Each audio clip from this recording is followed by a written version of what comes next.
আমাদের শ্যামলের বাবার স্মৃতির উদ্দেশ্যে, যিনি আমাদের মধ্যে নেই, আর আমাদের ঠাকুরের দর্শন পিতামাতা গাছের গোড়া, হরি গাছের ফল। গোড়া রেখে তোমরা কেন মাথা আগায় ঢালো জল।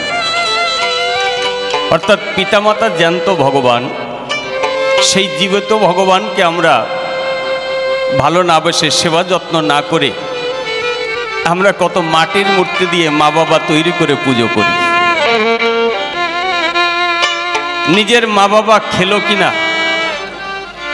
কিভাবে আছে সেদিকে খেয়ালও করি না।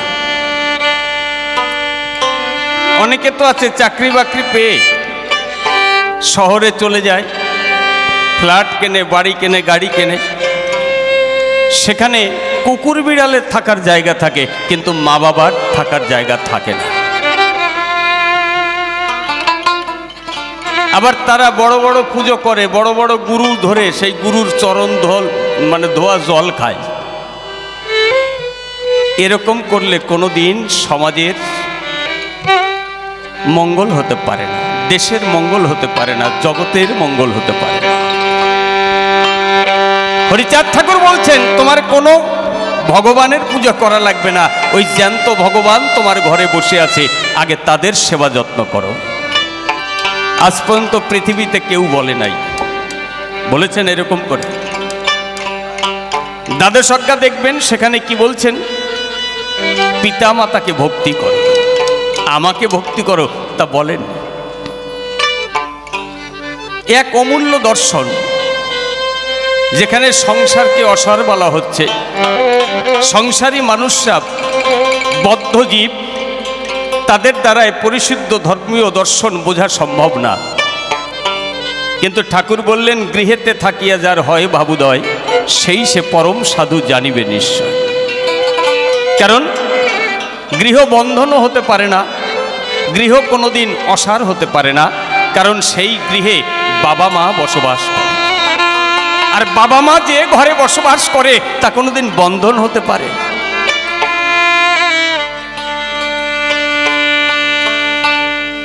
আমার মনে হয়, যদি বাবা মা ঘরে থাকে, তার চাইতে পবিত্র স্থান পৃথিবীর বুকে আর কিছু নেই। এই চরম বাস্তব সত্য কথা হরি ঠাকুর আমাদের জানিয়েছেন, গুরুচাঁদ ঠাকুর আমাদের জানিয়ে গেছে। আসলে মানুষ তো দাঁত থাকতে দাঁতের মর্ম বোঝে না। কখন বোঝে? যখন দাঁত থাকে না।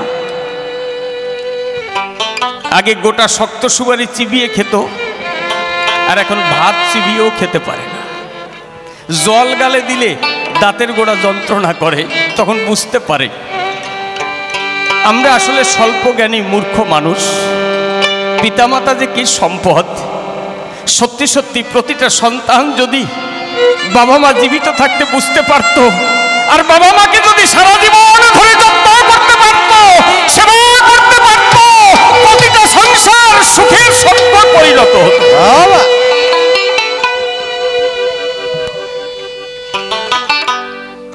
আমার মা খুব ছোটবেলায় মারা গিয়েছিলেন, মাকে ঠিক করে মনেও নেই, কিন্তু বাবাই আমার মা ছিলেন, বাবাই আমার বাবা ছিলেন। যেখানেই যেতাম না কেন, দুটো চোখ পথের দিকে তাকিয়ে থাকতো, কখন আমার খোকা বাড়িতে আসবে। বাড়িতে ঢুকলে আগে মুখের দিকে তাকাতো, বাবা কখন বেরিয়েছিস, কখন খেয়েছিস। আজকে আর সেই কথা বলার কেউ নেই। জগতের মুখে মাথার উপর থেকে ছাতাটা চলে গেছে। যে ভালোবাসতে পারত, যে শাসন করতে পারত, আজকে সেই মানুষ নেই। কত কষ্ট করে মানুষ করেছে, আজকে আমরা একটু সেবা করবার মতো তৈরি হচ্ছে। হয়তোবা বসিয়ে দুটো খাবার দিতে পারতাম, সেই খাবার খেলেন না, চলে গেলেন। আমার চাইতে অদম জগতে খেয়ে আছে, এই বাবা মার চাইতে বড় সম্পদ জগতে নেই। আমার ঠাকুর তাই বলেছে, সেই পিতার উদ্দেশ্যে সত্যি আমরা অনুষ্ঠান এভাবে করি না। শ্যামল আমার অত্যন্ত প্রিয় না অপ্রিয় আমি বুঝতে পারি না, কিন্তু ওর কথা মনে পড়লে আমার একটু আনন্দ হয়, ভালো লাগে, আশা করি ওরও লাগে। ধর্মের মতপথ করলাম গ্রহণ, একমাত্র ব্রহ্ম সত্য, জগৎ মিথ্যা, জগৎকে জানাইয়ে বার্তা, এই জন্য সত্য ধর্ম করে নামকরণ। গুরুদেব এই গুরুনাথ সেন যিনি এই সত্য ধর্মের মত প্রকাশ করেছিলেন, তিনি আমরা লাভ করে গুরুদেবের রাতুল চরণ। ওই ধর্মে দীক্ষা নিয়ে আমরা কিন্তু দুই ভাই বেড়াই দেশে দেশে কবি গান গেয়ে। জানেন জ্ঞানীজন, সত্য কথা বলি যদি, ওই সত্য ধর্মটা হলো ব্রহ্মবাদী, মানে করতে হবে নিরাকার ঈশ্বরের ভজন। জানাই আপনাদিগের কাছে ঈশ্বর তো নির্গুণ নিরাকারে আছে, যিনি সেই ব্রহ্ম সনাতন। আমি জানাই আপনাদিগের ধারে সেই নির্গুণ ব্রহ্ম তাকে নিরাকারে, তাই তো ধ্যানের মধ্য দিয়ে তাকে ধারণ করবার আছে প্রয়োজন। সেইভাবে হয়ে উন্মত্ত প্রচার করলেন যিনি ধর্মের যে সত্য, তাই এই সত্য ধর্ম হলো নামকরণ।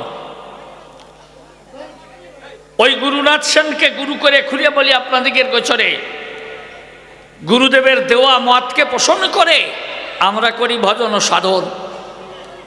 এইভাবে দুই ভাই দেশে দেশে গান গাই,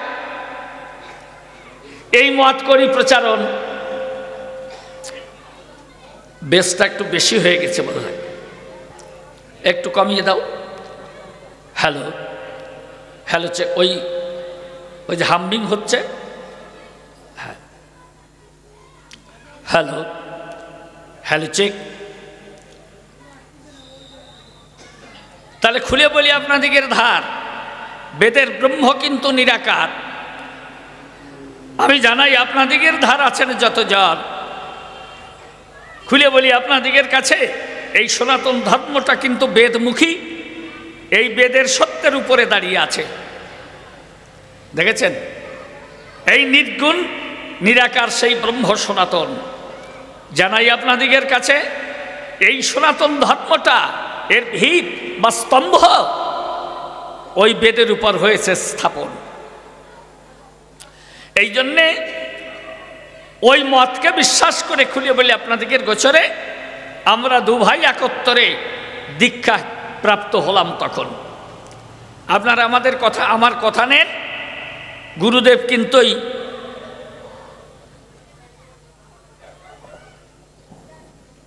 হ্যাঁ মা বসে পড়ো। গুরুনাথ সেন লাভ করে তার রাতুল চরণ, সেই গুরুদেবের চরণ আশ্রিত হয়ে আমরা কিন্তু এইভাবে চলেছি আপন পদ বেয়ে এবং কবি গান গেয়ে গেয়ে আমরা করি ভজন সাধন। কিন্তু দুঃখের বিষয় বলবো কারে, কিছুদিনের পরে দাদা ডাক দিয়ে কয় আমার ধারে, আমি চেয়ে দেখি নজরে আসে, কয় আমাকে বলছে, ভাই নিশিরে দেখতো এই গানখানা কেমন। দেখেছেন, দেখি কি উনি গান লিখেছেন, হরে কৃষ্ণ কৃষ্ণ কৃষ্ণ হরে রাম। দেখলেন, হরে কৃষ্ণ কৃষ্ণ কৃষ্ণ হরে রাম। তাহলে এই গানখানি লিখে উনি আমাকে বলছে ডেকে, নিশিরে এই গানখানা একটু কর দর্শন। কি দেবো পরিচয়, উনি আসরে এই গান গায়, আরো রাধা কৃষ্ণের কেউ ভজন। দেখেন, উনি এখন রাধা কৃষ্ণের উপরে যত গান লেখে চরাচরে, ওরে সুন্দর কালোর পাশে আলো হাসে, ফুল ফোটা কদম বনে। আমার দাদু ভাই গান করেছেন লিখন, ওরে শ্যামল বংশীওয়ালা নন্দলালা রে পরাণ কালারে। তাহলে দেখেন, এ গানখানা উনি করেছেন লিখন। কত ভালো লাগে তোমারে কিশোর বন্ধু বাসরিয়ারে। এ শুধু গান লেখা নয়, উনি যেভাবে করলেন শুরু, এখন উনি সেজেছেন কিন্তু এই রাধা কৃষ্ণের তত্ত্বের উপরে গুরু। উনি কৃষ্ণ মন্ত্রে দীক্ষা দেয়। তাহলে আগে গুরুনাথ সেনকে গুরু করে খুলে বলি আপনাদের ধারে আমরা দুই ভাই একত্রে করতাম ভজন। আপনাদের আছে জানা, সেটা হলো নিরাকার ঈশ্বরের উপাসনা। নির্গুণ নিরাকার হলেন সেই ব্রহ্ম সনাতন। আনন্দরূপং স্বরূপকম, সেই ব্রহ্মের স্বরূপ যেমন। খুলে বলি আপনাদের কাছে, এই জন্য তৈত্তরীয় উপনিষদে যা লেখা আছে, আনন্দং ব্রহ্মেতি বেজানাত আনন্দাধ্যেব খল্লিমানি ভূতানি জয়ন্তে আনন্দেন জাতানি জীবন্তি আনন্দেন জাতানি জীবন্তি আনন্দাং প্রত্যয়ন্তভি সংবিশন্তিতি। আনন্দং ব্রহ্মেতি বেজানাত মানে বীজানিয়াত, আনন্দই হলো ব্রহ্মের আদি বীজ। আনন্দাধ্যেব খল্লিমানি ভূতানি জয়ন্তে, এই বিশ্ব জগৎ সেই আনন্দ থেকেই উত্থিত হয়েছে। আনন্দেন জাতানি জীবন্তি, চলছে কোথায়? আনন্দ অভিমুখে। ভেবে দেখেন জ্ঞানী লোকে, এই জীব অনবরত আনন্দ অভিমুখে ছুটে চলছে। এই জন্যে সবাই আনন্দ চায়, নিরানন্দ চাহে না কোনো জন। আনন্দাং প্রত্যন্তিভি সংবিশন্তিতি, সেই আনন্দকে বুকে ধরে খুলে বলি আপনাদের গোচরে সেই পরমানন্দে বিহার করে পরম ব্রহ্মের সঙ্গে হতে হয় মিলন। এই হলো জীবের এই জীবনের সফলতা। আপনারা বুঝে নেবেন আমার কথা। তাহলে এই কথা কিন্তু কবিগুরু রবীন্দ্রনাথ ঠাকুরও করেছেন লিখন, জগতের আনন্দযজ্ঞে আমার নিমন্ত্রণ, ধন্য হলো মানব জীবন। নয়ন আমার রূপের পুরিয়ে স্বাদ মিটায় বেড়ায় ঘুরিয়ে, শ্রবণ আমার গভীর সুতে হয়েছে মগন, তোমার যজ্ঞে দিয়েছ ভার বাজাই আমি বাসি, গানে গানে গেঁথে বেড়াই প্রাণের কান্না হাসি। এখন সময় হয়েছে কি সবাই গিয়ে তোমায় দেখি, জয়ধ্বনি করে যাব এমর নিবেদন, জগতের আনন্দ যজ্ঞে আমার নিমন্ত্রণ। তাহলে আনন্দ স্বরূপ সেই ব্রহ্ম সনাতন এই বিশ্ববসুধায়, যিনি পরমেশ্বর। ইশ ধাতু থেকে সেই ঈশ্বর শব্দের উৎপত্তি, দেখেছেন? তাহলে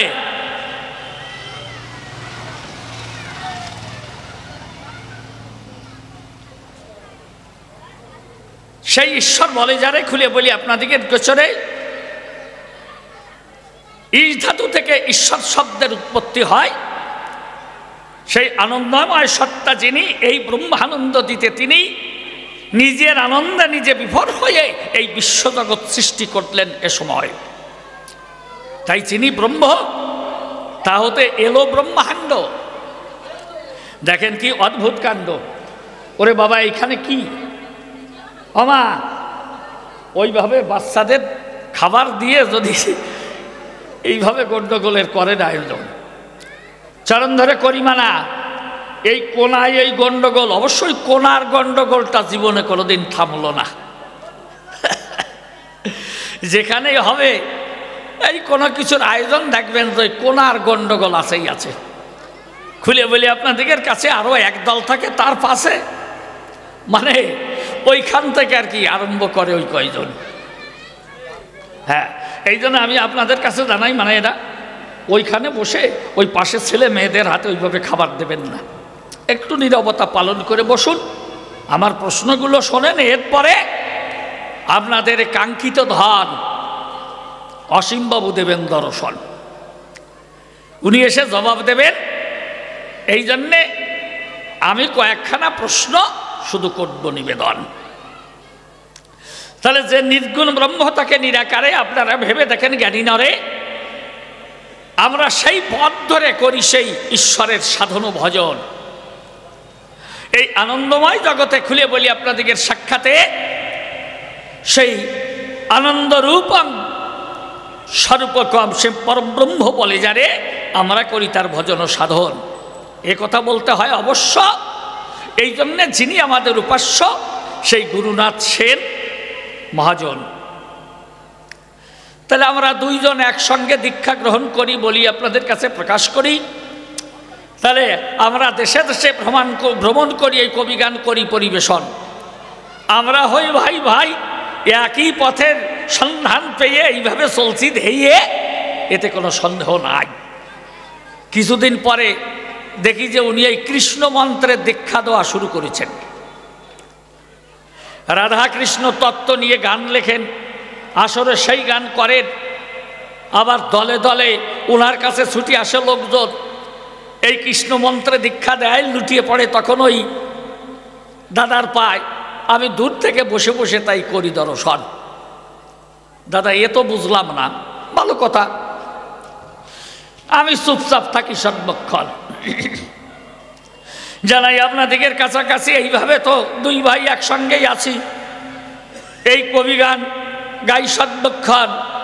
কিছুদিনের পরে খুলে বলি আপনাদের ধারে, একদিন দাদা কয় আমার গোছারে, ভাই নিশিরে মনের কথা শোন, তোর কাছে করি দাবি ওই বারণীর দিন কিন্তু ফাঁকা রাখবি, ওই বারণীর দিনে কিন্তু কবি গান বায়না রাখবি না কখন। দেখেন আগে আগে করলেন কি, গুরুনাথ সেনকে আশ্রিত হয়ে সত্য কথা বুঝাই কয়ে ওই দুই ভাই একত্রিত হয়ে দীক্ষাপ্রাপ্ত হলাম দুইজন। এরপরে কৃষ্ণ মন্ত্রে দীক্ষা দেয়, কি দেব পরিচয়, রাধা কৃষ্ণের গান গায়, ভোর রাত্রি উনি করে রাধা গোবিন্দের গুণকীর্তন। এরপরে কিছুদিন পরে ডাক দিয়ে কয় আমার ধারে, ভাই নিশিরে এই বারুণীতে বায়না নেবি না কখন।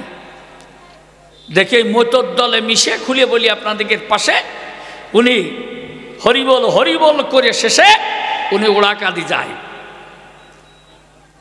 এই মোটর দল বানাইয়ে এরপরে ডঙ্কা বাজাইয়ে হাতে একটা নিশান নিয়ে উনি হরিবল হরিবল বলতে বলতে ওড়াকাদি হলেন উদয়। দেখলেন ওইভাবে আছে, বেশ কিছুদিন কেটে গেছে। এরপর একদিন ডাক দিয়ে কয় আমায়, ভাই নিশিতরে করি মানা, এই যে পৌষ সংক্রান্তির পর থেকে এই ৩-৪ দিন কিন্তু বায়না রাখবি না। আমি বললাম আবার কোন ব্যাপারটা কি জানি।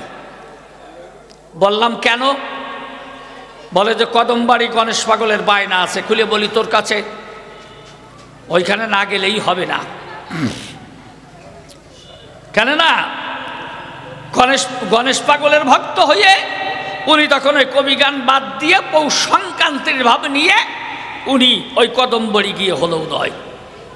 ওইখানে 4-5 দিন কবি গান গায়, কি দেবো পরিচয়, টাকা পয়সার সঙ্গে কোনো সম্পর্ক নাই তথায়। এইভাবে করে গায় না গানের আয়োজন। এইভাবে আমার দাদা বিজয় সরকার চলে, আমি কিন্তু থাকি আপন মনের কুতূহলে, আর মনে মনে যাই বলে এই লোকটাকে আজও চিনতে পারলাম না এই বিশ্ববসুধায়। আজ তাই দাঁড়িয়ে আসরে অসীমবাবুকে সেই ভূমিকায় দিয়ে যাব কিছু প্রশ্ন করে, আপনারা ধৈর্য ধরে শ্রোতাবর্গ সমাসীনে থাকবেন সভায়। আমি প্রথম প্রশ্ন তারে করি দান, আমি কিন্তু এখনো সেই নির্গুণ ব্রহ্মের উপাসনায় আছি বলি আপনাদের কাছাকাছি। কেননা গুরুজি গুরুনাথ সেন অতীব মহান। দেখেন বেদে যে নির্গুণ ব্রহ্মের সন্ধান আছে, খুলে বলি আপনাদের কাছে, আগে আমরা দীক্ষা নিয়েছিলাম 2 জন। খুলে বলি আপনাদের সাক্ষাতে আমি এখন আছি সেই মতে, আমি আমার নির্গুণ ব্রহ্মের সাধনাতে আমি সঁপে দিয়েছি দেহমন। আচ্ছা দাদা, এই গুরুনাথ সেনের কাছে গিয়ে এই সত্য ধর্মে দীক্ষা নিয়ে আমরা যেভাবে 2 ভাই একত্রিত হয়ে করলাম ভজন ও সাধন, আচ্ছা বলো দেখি তাতে কি কম ছিল? আর তুমি আমার কাছে বলবে খুলে আবার এই রাধা কৃষ্ণের ভজন করে ওইখানে নতুন কি বেশি পেলে? আমি তোমার কাছে করতে চাই শ্রবণ। এই প্রথম প্রশ্ন আমি দিলাম ধরে, সত্য ধর্ম ওই মতকে ত্যাগ করে তুমি বৈষ্ণব ধর্ম কেন করলে গ্রহণ? তুমি আমার কথা লও, কেন কৃষ্ণ মন্ত্রে দীক্ষা দাও? এইটা আমার জানার প্রয়োজন।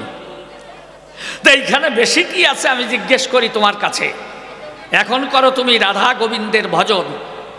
দেখেছেন ভোর রাতে ঘুম থেকে উঠে খুলে বলি আপনাদের নিকটে, উনি করপুটে রাধা গোবিন্দের নামে প্রণাম করি অর্পণ, কি দেব পরিচয়, গুনগুন গুনগুন সুরে ওই রাধা কৃষ্ণের গান গায়।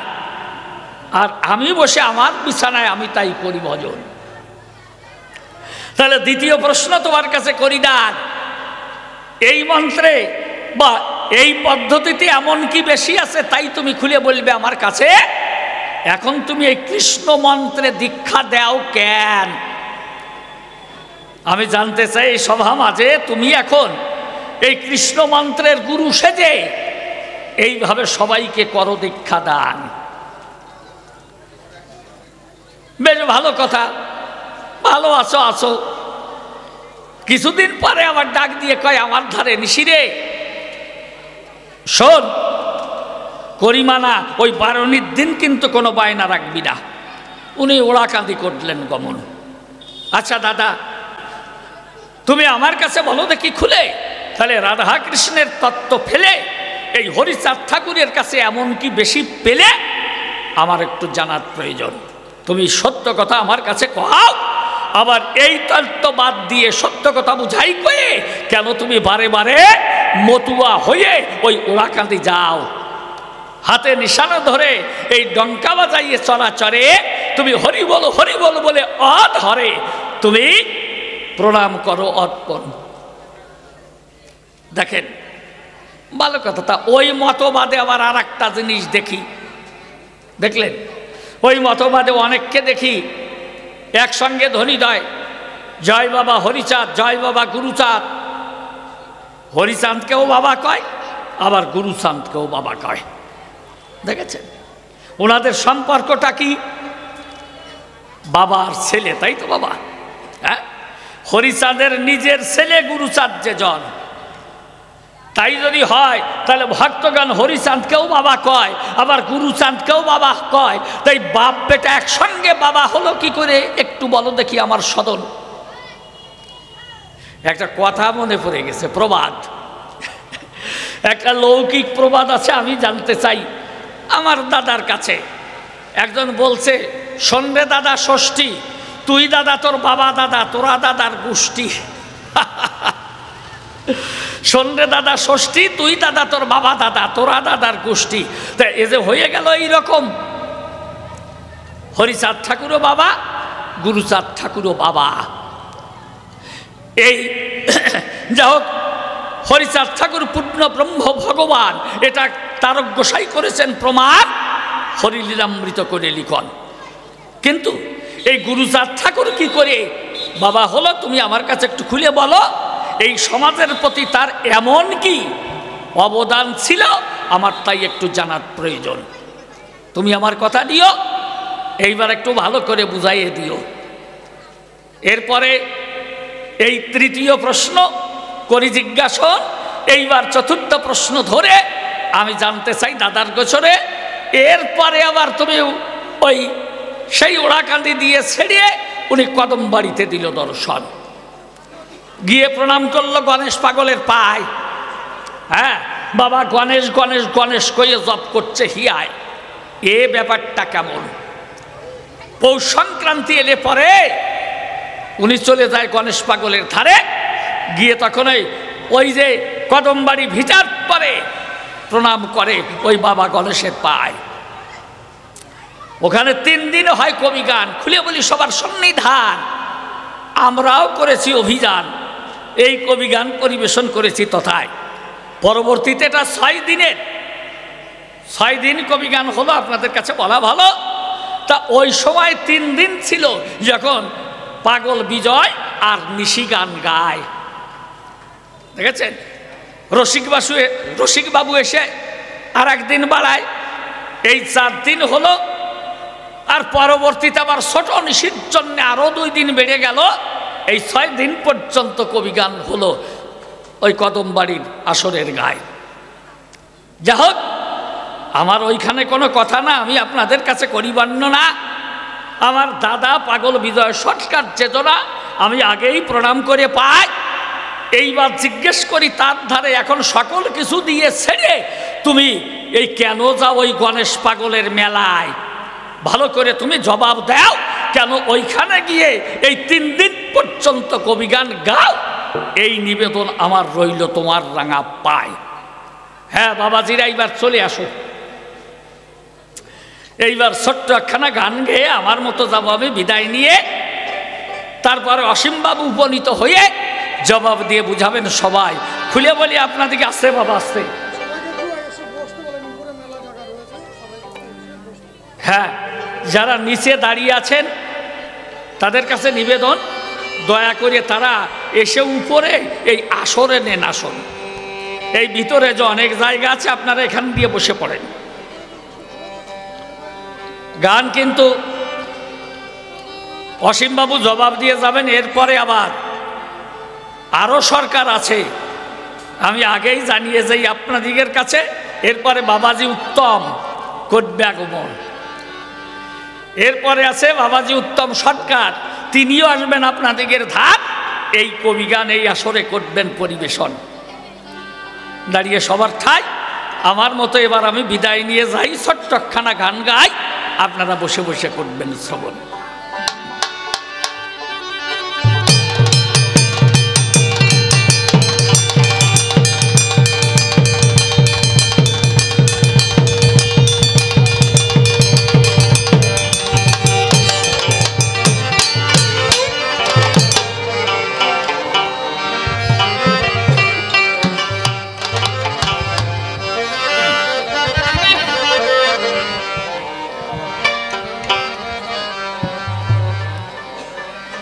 আমি তোমাকে যে পাবো দয়া, সে আশা মোর ভুল।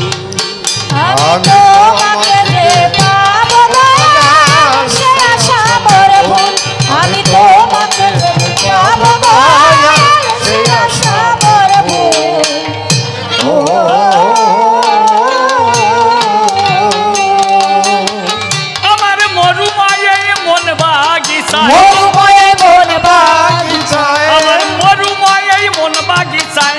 ফুটলো না ভক্তি মুকুল, তোমাকে যে পাবো দয়া, সে আশা মোর ভুল। আমি তোমাকে যে পাবো দয়া, সে আশা মোর ভুল।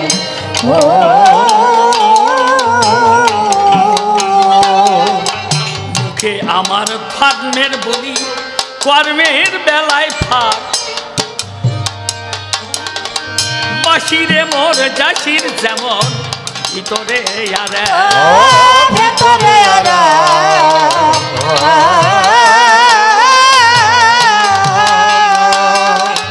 মুখে আমার ধর্মের বলি, কর্মের বেলায় ফাঁক। বাসিরে মোর জাসির যেমন, ভিতরে ভিতরে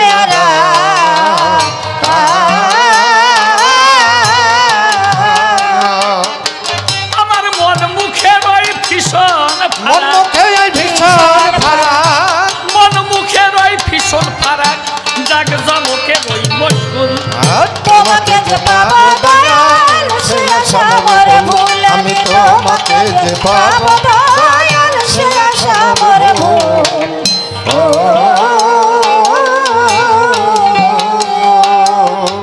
অবহেলায় কেটে গেল সারাটি জীবন, একদিনও না তোমার নামে ঝরল মোর ধরল মোর নয়ন।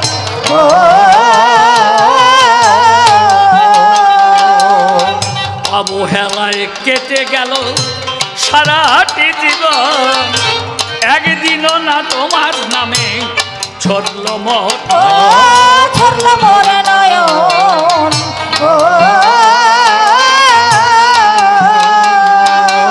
যদি ধরতাম সাধু গুরু, ধরতাম সাধু গুরুর চরণ, যদি ধরতাম সাধু গুরুর চরণ, পরিণামে পেতাম ফুল।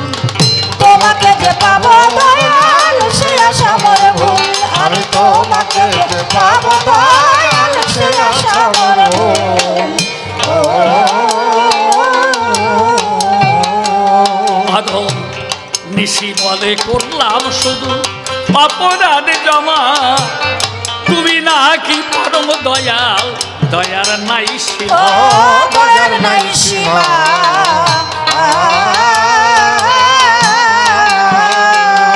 আধম নিশি বলে করলাম শুধু অপরাধ জমা, তুমি নাকি পরম দয়াল, দয়ার নাই ও সীমা।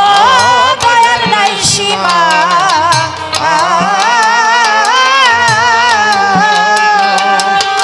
আমায় করলে করতে পারো করলে করতে পারো ক্ষমা আমায় করলে করতে পারো ক্ষমা, সেই ভরসায় রই ব্যাকুল। তোমাকে যে পাবো দয়াল সে আশা মোর ভুল আমি তোমাকে যে পাবো দয়াল সে আশা মোর ভুল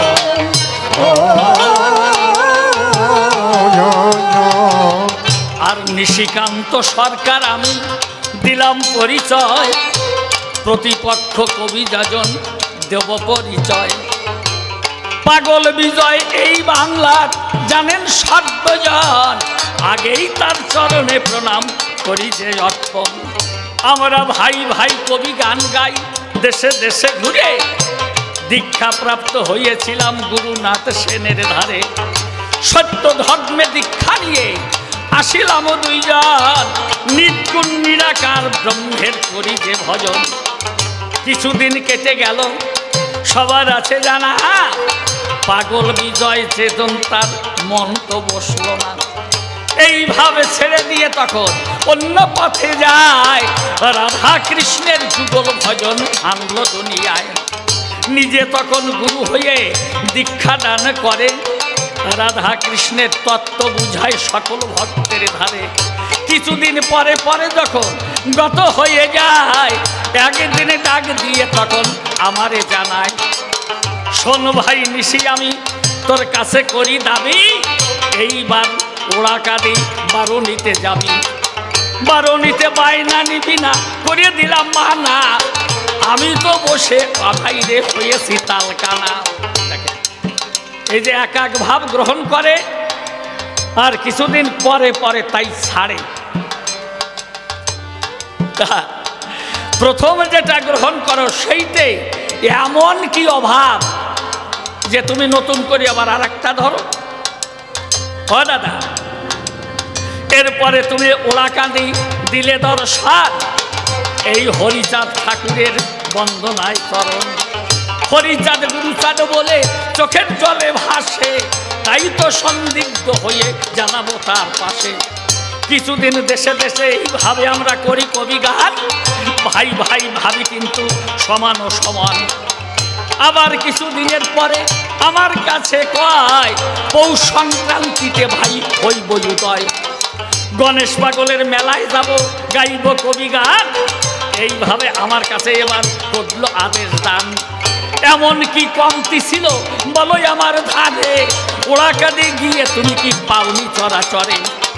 ওড়াকাঁদি গিয়ে বাবার পরে কেন যাব, এই গণেশ পাগলের গিয়ে ধরলে বটে পাও।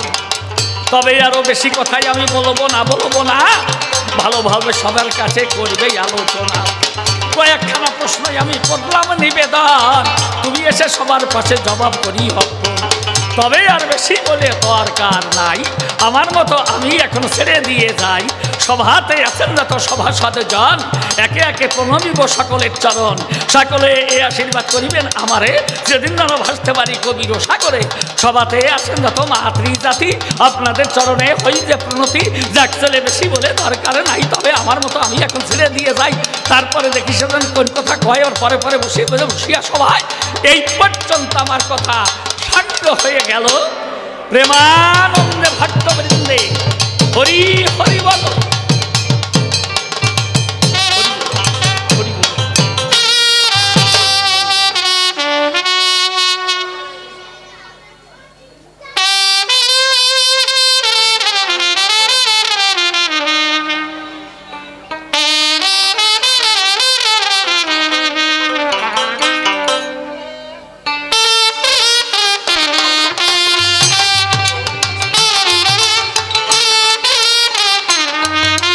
হ্যালো, উপস্থিত ভক্তমণ্ডলী, আজকের আমাদের যে অনুষ্ঠান সত্যি সতীশচন্দ্র রায় এই গোসাই দাদার উপযুক্ত সন্তান যারা প্রতি বৎসর এইভাবে এই অনুষ্ঠান পালন করেন। তাই তাদের এক মা এসে তাদের হাতে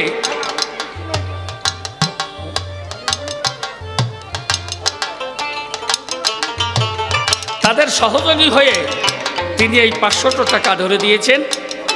ভগবান যেন মা মনির মনোবাসনা পূর্ণ করেন এবং ঠাকুরের শ্রীপাদ পদ্মে যেন পরিশেষে তিনি আশ্রয় লাভ করতে পারেন। সেই প্রেম সুধারসে সিক্ত হয়ে সেই প্রেমানন্দ নিয়ে যেন তিনি এই জগৎ থেকে বিদায় নিতে পারেন, এই প্রার্থনা রাখি। জয় জয় হরিচাঁদ গুরুচাঁদ তারুচাঁদ প্রেমানন্দে হরি হরি বলো। জয় জয় রাধা গোবিন্দ প্রীতি প্রেমানন্দে নিতাই গৌর হরি হরি বলো।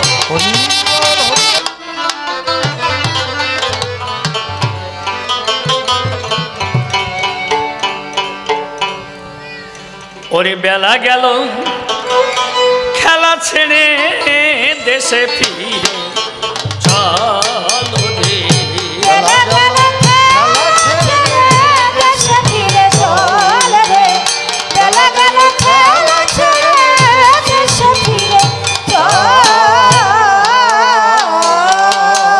ও তুই কিসের আশায় রইলি ভুলে, বুঝলি না রে মায়ার সব।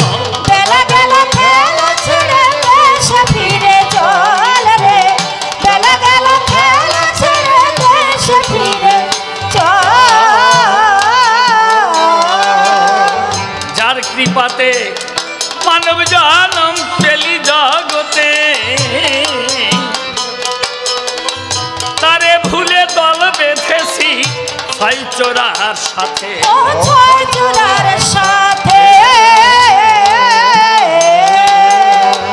যার কৃপাতে মানব জনম পেলি জগতে, তারে ভুলে দল বেঁধেছি ছয় চোরার সাথে।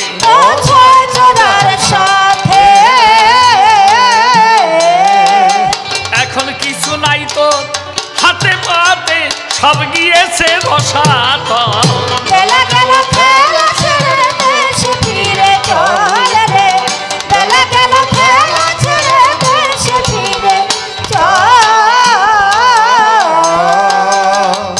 একদিনও না ভাবলি রে তুই শেষের পরিণাম, সকল ছেড়ে যেতে হবে যেথায় নির্যোধা।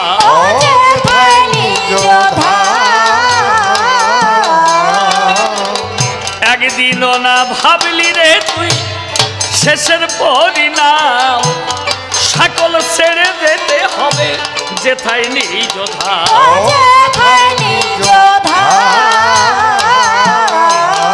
ও তোর শেষের সম্বল এই হরিনাম, শেষের সম্বল এই হরিনাম, সময় থাকতে হরিব।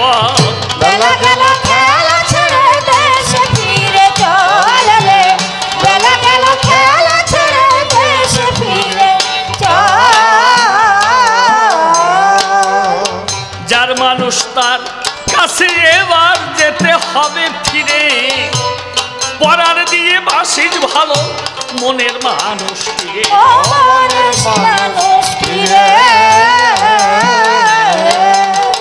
যার মানুষ তার কাছে এবার যেতে হবে ফিরে, পরার দিয়ে বাসিস ভালো মনের মানুষ ফিরে।